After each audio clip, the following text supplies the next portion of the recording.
Analyzing heart rhythm. There are so many stupid people out there. Well, how many people would lose their lives if there weren't lifesavers on the beach? When I'm just as a citizen in the community, I've provided CPR on people when I wasn't on patrol, and having the skills to be able to resuscitate someone is invaluable. When I first joined, no women were patrolling. Some of the older members had a more traditional view of the role of males and females in the community, and were probably not so accepting of the change. But from my point of view, having women join the surf club made the place a lot better. And I remember vividly the first fellow I did CPR on was an older man, right at the very northern end of Womberall Beach.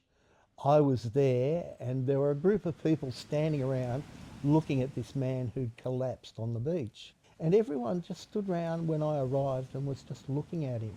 And I rolled him on his side and emptied out his mouth, and it dripped out, and I remember that vividly.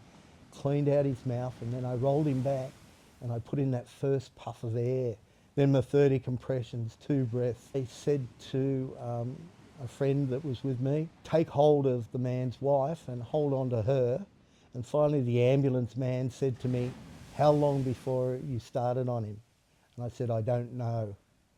And he said, you can stop now.